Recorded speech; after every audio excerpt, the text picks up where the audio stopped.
Okay guys, we're going to be looking at Unit 2 review for our test.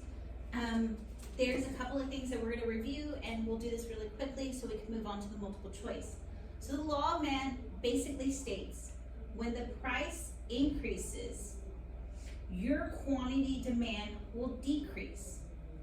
And when the price decreases, your quantity demand will increase. So, sorry, let that focus. I know I was moving it around. So this type of relationship that's still blurred, that when price goes up and quantity goes down, this type of relationship between price and quantity demand is called an inverse relationship. They go in the opposite direction. So this next thing asks me to draw a demand curve. Because of this inverse relationship, here is price on this axis, it will always be on that axis. Here's quantity, and it'll always be on the horizontal axis. My demand curve will slope downward because when this price is high up here, I really have a low quantity demanded. And when this price is low over here, my quantity demand is really high because of that inverse relationship. So this next thing, it says a change in the quantity demand of an increase. Well, here it is, right? When this price was really, really high, I saw that my quantity demand was really, really low. But when there's an increase, that occurs because the price has gone down, just like here, and my quantity has gone up. So this graph shows me an increase in quantity demand. Over here, I'm going to graph a decrease. So a decrease in quantity demand will have to occur when the price was originally very low. So the quantity demand was very high. But then when that price goes up, my quantity demand will decrease. So here's my demand curve to show a decrease. That arrow goes up. Okay, so what we just dealt with was a change in price. Anytime I have a change in price, there's going to be shifting along the curve. When something other than price changes, this will cause my whole graph to shift. And so those determinants that cause a shift in my demand curve, it was this acronym called TIMER. Taste, things that you like, if your income increases, if the market size increases, if people have expectations. So like right now, people are probably not buying wood because they're like, it's probably gonna get better and we don't need to have wood for our fires because they're seeing spring is gonna come. They have that expectation. Then there's two related goods. The first one is a complement. A complement is like peanut butter and jelly. When the price of peanut butter goes up, right? So peanut butter's price goes up, my demand for jelly will go down. Those work in an inverse relationship. But when I look at a substitute, like Coke and Pepsi, if the price of Coke, the drink, goes up, my demand for Pepsi, I don't want to buy Coke because the price will go up. Those go in a direct fashion. Okay, there's a couple of other things we need to talk about with demand. Sometimes people with income issues will buy inferior goods. So an inferior good is something you buy when you don't have enough money. So when you buy when your income is low.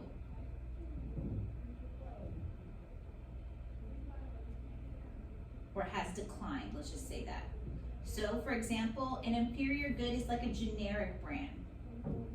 Okay, this is that powdered milk example from what we saw in our thing. So if I were to look at water, like the generic brand is the Great Value, right? A normal good is something you buy at your average income. So you buy at your average income. So like this would be like if I'm doing the water comparison, Ozark. And then we talked about luxury items. Okay, so like a luxury water would be, y'all told me Smart Water, Fiji. This is our different. So Walmart Great Value brand is our generic. our normal good is Ozark, our luxury water is Fiji, Smart Water, Voss, like things that I don't even know about, okay? So when I want to draw an increase in demand, because something has changed with my determinants, an increase in demand, don't say up, don't say down.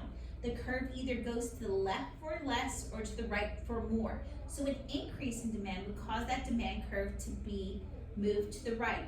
You have to label your curves D1 and D2. This tells us about the movement. This is the analysis on AP that they would want to see. So this is an increase in demand. However, a decrease in demand would move in the opposite direction. So my demand curve is D1. To show a decrease, it moves to the right. So my law of supply. As price goes up, the quantity supplied will go up. As price goes down, the quantity supply would go down. This type of relationship is called a direct relationship, or a positive relationship. They go together. Unlike my demand curve, that was an inverse. So it says draw a supply curve. I know in the name supply it says up, so my curve will go up. So I need to draw a change of quantity supply with an increase. So according to that law, when the price goes up, my quantity supply will go up. So I'm going to originally start the origin of this at a low price and a low quantity. But when that price increases, the quantity will also increase too. So my supply curve, to show an increase in supply, that arrow goes up the curve. And a decrease in supply will be the reverse. When price was high, the quantity was I completely screwed up. When the price was high, the quantity was high. When the price is low, the quantity is low. So this would show a decrease in supply, the arrow going down the curve. And so the determinants that cause the supply curve to change, one is government regulation. The government ends child labor, right? So that would shift my curve, okay? This is things that cause the curve to shift because of non-price things, expectations of producers. Technology, number of sellers, taxes, inputs, and this goes back to day one when we talked about that FOP, which are those CELL, capital, entrepreneurship, land, and labor. That also affects its payments, wages, rent, profit, and interest, productivity, and subsidies. And a subsidy is when the government pays a business money to help them produce their items. Okay, so on this next slide, it's going to ask me to show the shifting of it. So draw a graph with an increase of supply. So here is my price, here is my quantity, here is my supply curve. So it doesn't go up or down, it goes left or right. So that curve for an increase will go to the right. So a decrease in supply is going to move to the left.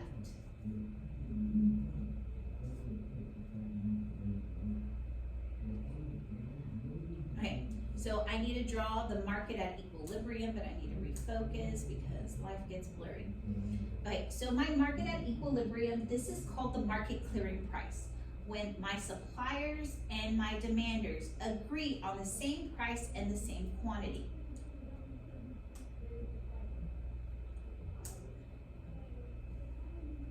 So here's my supply curve, here is my demand curve, where they combine, that is equilibrium, the market clearing price. We see that the price is the equilibrium price that they both agree on, and then the equilibrium quantity. I know my quantity demand is equal to my quantity supply.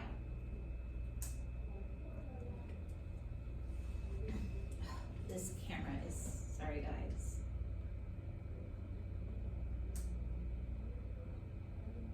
Okay, so I have to show a shortage on the graph and explain why a shortage occurs. So a price, here's my quantity, here's my supply curve, here's my demand curve, here's equilibrium. Here was the equilibrium price, here's the equilibrium quantity. And I know equilibrium is where everybody's agreed to.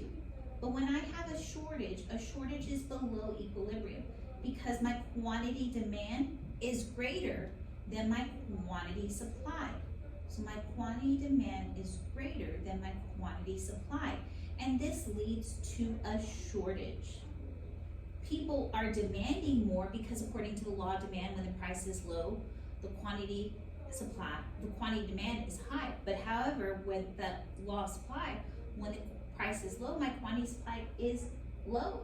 And so we see that equilibrium, the reason why the shortage occurs is because the quantity supply is low because businesses don't want to lose profit.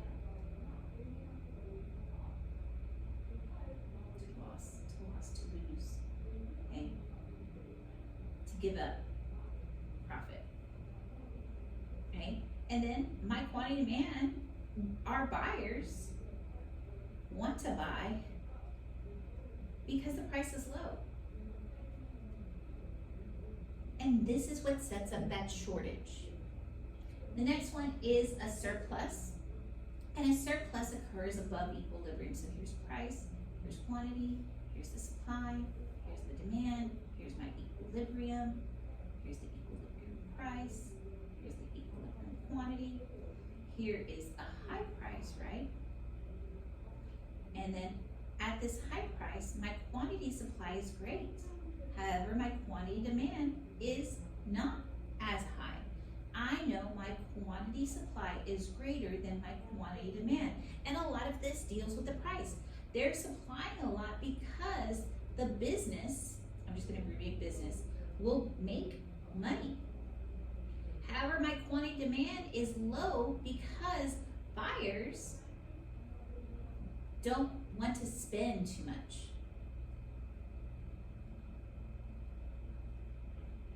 So when I look at shortages and surpluses, it really reflects the laws of demand and supply. Here's my surplus. It is tall. It is above equilibrium.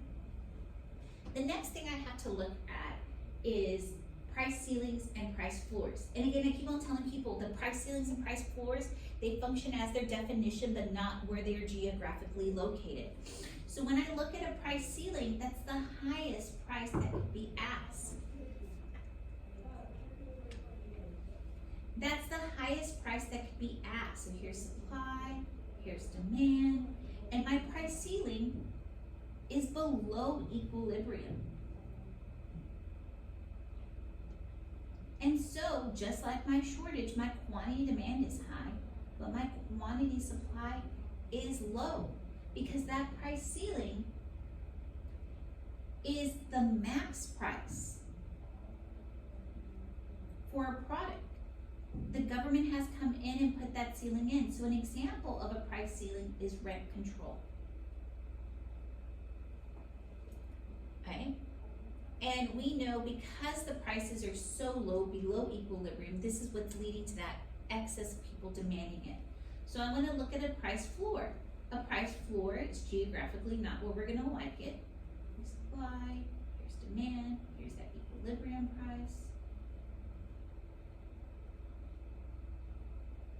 And this floor is above equilibrium. And so here is the quantity supply. Because it's above equilibrium, that business is wanting to sell it because they're getting a lot of money. And here's that quantity demand. And so we see that this is the minimum to be paid for a good or service. And this, an example of this, because it's asking here, is minimum wage. So when I look at price ceilings and price floors, they do exist in our economy. So for example, I can look at Medicaid. Medicaid is a perfect example here. Many doctors don't want to take Medicaid because it's below the market value, and many businesses and doctors don't take it because it's giving them a lower amount, okay? What we're gonna do is, the last little bit is our circular flow. And we had to draw this out at the beginning of the unit. You're gonna see definite questions on the test that are gonna ask you about circular flow. So again, we have two sectors. This is the home, this is the business, okay? I have two markets too. Let me get this to clear up. Okay, I have two markets. I have my product market or resource market. Here's my product market or resource market. And this is my, oh, why did I put product here? Resource market. Here's my product market. Right, so we're gonna start the story off in the resource market. And this is where the households, they sell to the business their factors of production, which is capital, entrepreneurship, land, and labor. In return, those businesses, they give back national income, right? For capital, it is interest. For entrepreneurs, it's profit. For labor, it's wages. For land, it's rent. Okay, and in this market, because you're gonna see multiple choice questions on the test, it's gonna ask you, in this market, the households sell. They sell their FOP. And the business, they buy, they demand their labor, their land, their entrepreneurship, their capital, and they pay them back in a national income.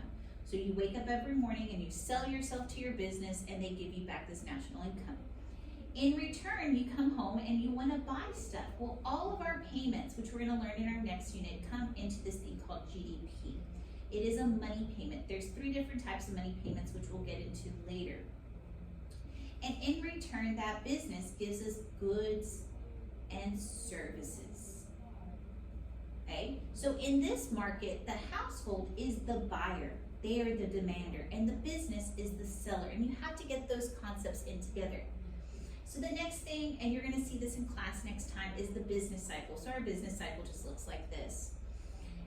In the biggest phase of the business cycle that we are in most of the time, it's called an expansion. Things are going up in our economy. Here, this is the peak. Here, this is the contraction, or the recession is another word for it.